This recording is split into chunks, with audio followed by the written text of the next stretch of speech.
When he got shot the last time, that was his 6th time getting shot. So don't act like I was on trial for a good Samaritan. Terry Boyd was more gangster than Boosie.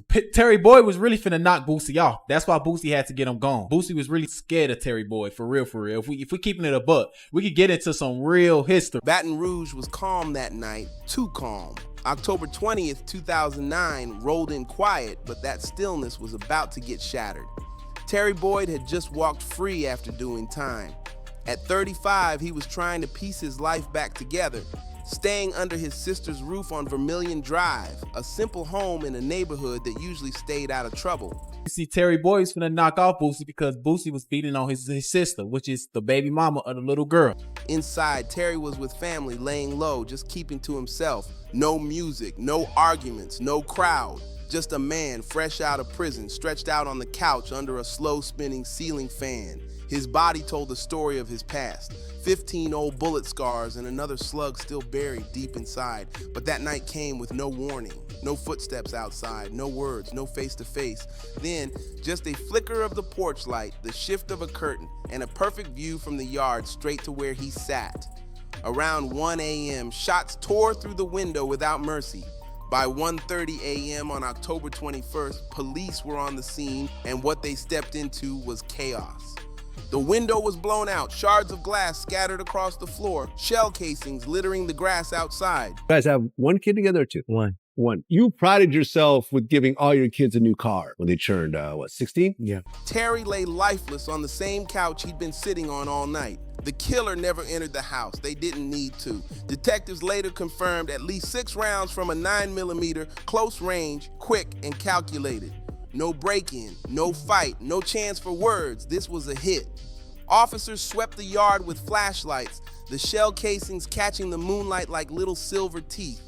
Inside, blood seeped into the couch and soaked deep into the rug. His sister was in shock, barely able to speak. Her boyfriend, Ben Hawkins, made the frantic 911 call. A neighbor told police he saw 2 men running from the scene. Both black, one in a white t-shirt, slipping through a fence line and disappearing toward the train tracks before anyone could stop them.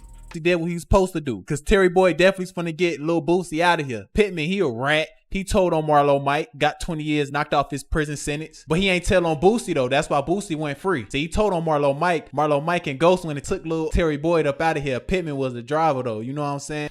10 days later, on October 31st, Halloween, Terry Boyd's family gathered at Winfield Funeral Home to lay him to rest.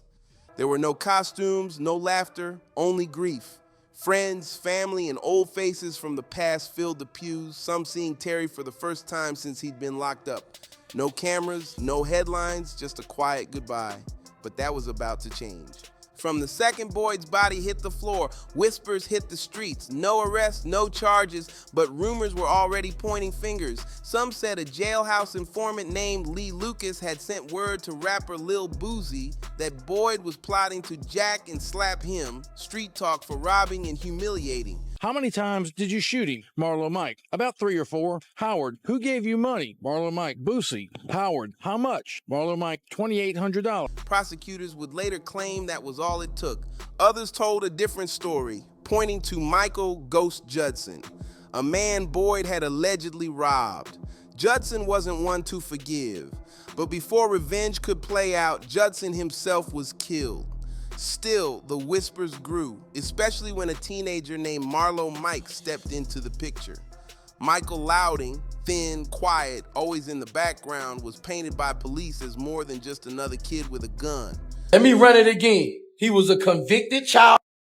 Convicted. He beat 5 charges. He was a known robber in the city. He beat his mama with a 2x4. He been shot 29 times on 6 different occasions. If anybody came to my trial, you would have saw his body up there with 29 marks in it. 29 times shot over on 6 different occasions. Between 2008 and 2010, they claimed he'd carried out up to 6 murders, sometimes for money, sometimes for loyalty, but it was the Boyd hit that brought him down.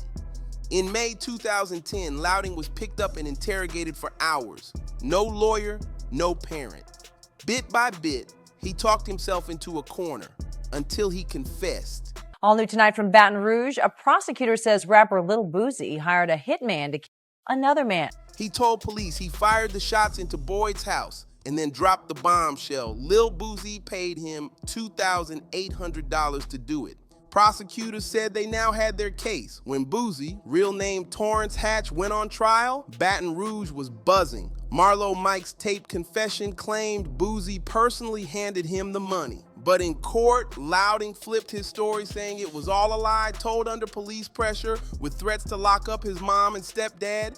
Still, the state had more than his words. They had the tattoo. The video said you're busy, that's all it said. I don't think that. What does my brother got to do with this? You ain't do nothing to my brother, huh? Yeah, I'm still doing swim like your bitch. You ain't do nothing to my brother. You ain't do nothing to my brother. You ain't do nothing to him. Please, like him. You ain't do nothing to him. Crackhead ass mama, ho. You ain't do nothing to him. A photo taken 2 weeks after Boyd's murder showed Louding at Boosie's house, stretched out getting inked with an AK-47 and the words, "Yo Boosie, who's next?"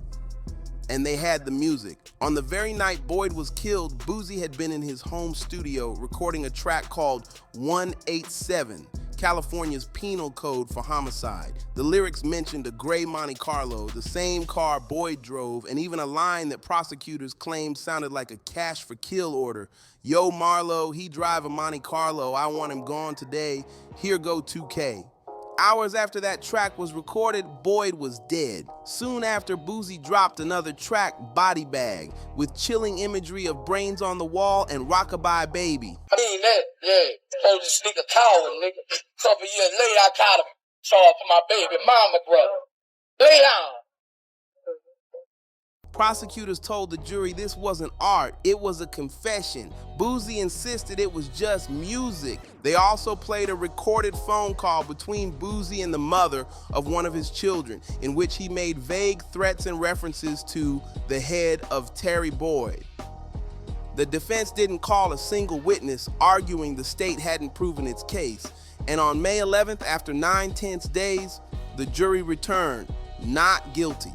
Boosie cried in court, his mother by his side. Outside, supporters celebrated. But for Boyd's family, there was nothing to celebrate. Marlo Mike, meanwhile, faced his own trial in April 2013. His daughter mad about her uncle still. She mad that Boosie clapped her uncle down. It's as simple as that, man. With no celebrity in the courtroom, just the facts.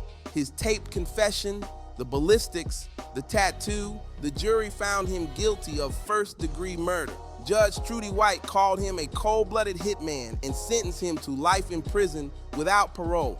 He apologized in court, saying he was sorry and wouldn't have done it if he'd known the pain it would cause, but it was too late. He was sent to Angola, Louisiana's most infamous prison. Boosie's story took a different turn. In 2014, he walked free after beating a separate drug case. The internet lit up with hashtag #BoosieFree, fans celebrating like it was a holiday. But for those who loved Terry Boyd, the wound never healed. In the end, one man gone forever, one man locked away for life, and one back in the booth, rapping like nothing ever happened. Rest in peace, Terry Boyd. If you've been riding with this story, don't forget to like, subscribe, and drop your thoughts in the comments. Share this with someone who needs to hear it, and I'll catch you on the next one.